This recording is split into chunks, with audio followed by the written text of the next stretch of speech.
Hello hello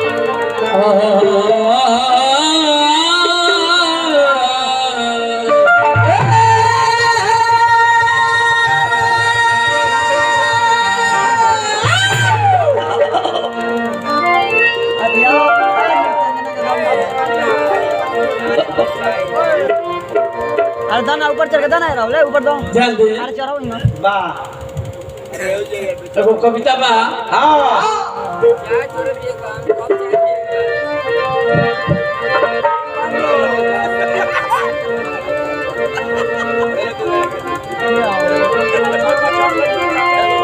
पावस कर्म झिन्न सर्दी के ठिठुरन में हो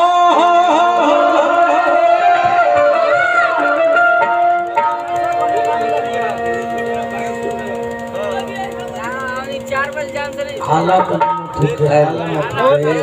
ए हल्ला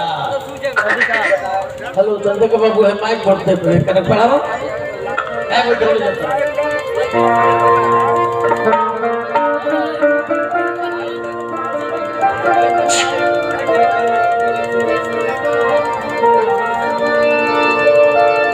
पावस कर्म झिन्न सर्दी के ठिठुरन में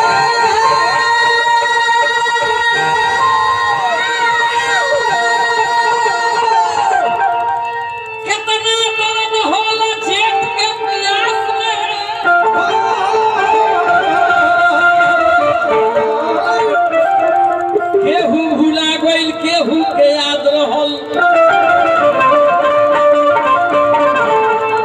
जैसे कटाला दिन केहू के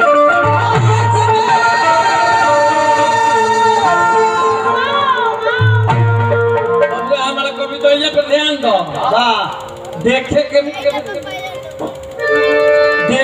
सब कुछ बा मिले के कुछ ना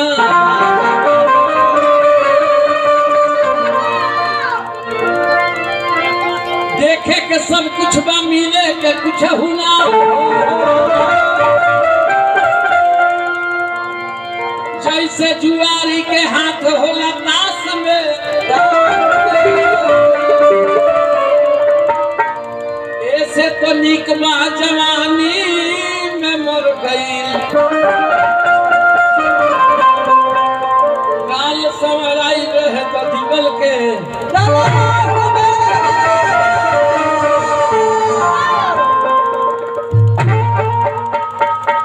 हमार ब्यास जी बड़ा बढ़िया को गीत गौनी हाँ। वाह हेलो भाई बेतुक के बात बेतुक के गीत जे गावता लोग यही लोग पर काला काली करता लोग वही पर को गीत गौनी नु। वाह हेलो तो तनिए से हमरो कुछ गावे के पड़े नो। हेलो हेलो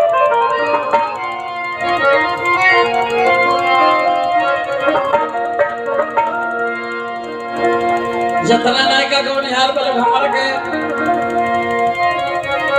तो कुछ कहबे करे लोग वाह लेकिन हकीकत बात तो हरा लोग कहता नहीं बाबू चैनल पर छुट्टिए से बोलता नहीं। वाह निहारक संग में रहत बारा घूमत बारा सगरी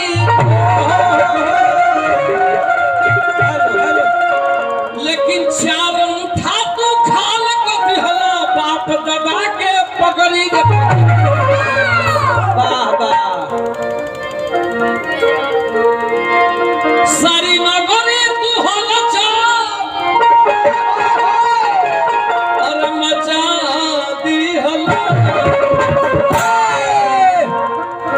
गिरी जी नाम धोके गोले है नाम धोके हम ना कहे भाई बुढ़ा आदमी वाली को जोड़ा बड़ी ई मारे लोग हसन नायका तो क्या करम ई तो अपन बाजियो जे बेचा ऐसे हम नाम ना धो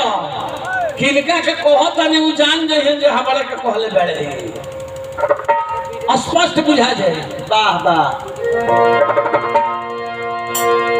निहारक संग में रहत बारा घूमत बारा सगरी चार मुठा तू खाल कभी हो बाप बजा के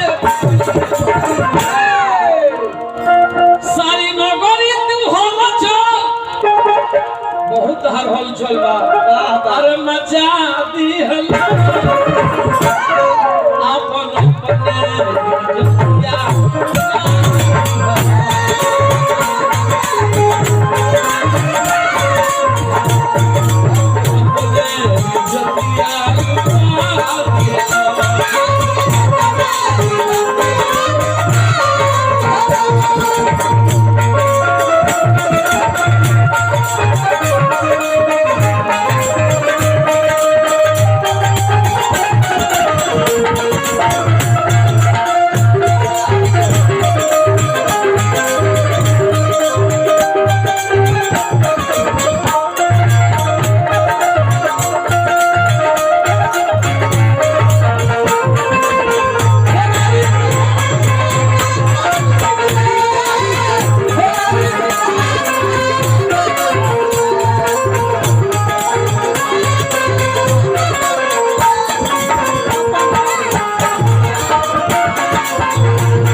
विकास कुमार जी के तरफ से ये बाबू के तरफ से भी पुरस्कार बा हमारे तरफ से हार्दिक अभिनंदन बा जब केहू फोन करत बा तो कहता जे हम मिली के प्रोग्राम ले ले वाली बाबू चलती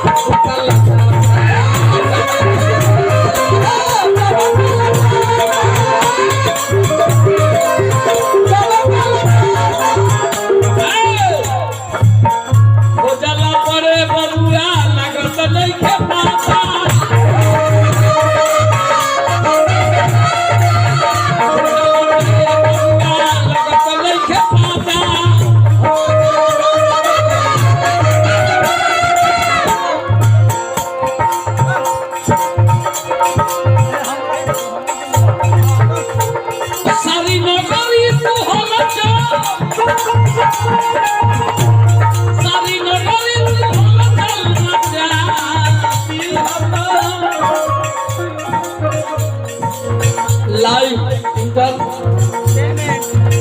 चैनल हाँ बहुत बहुत पुरस्कार बा हार्दिक अभिनंदन बा सारी नगरी तू हम चल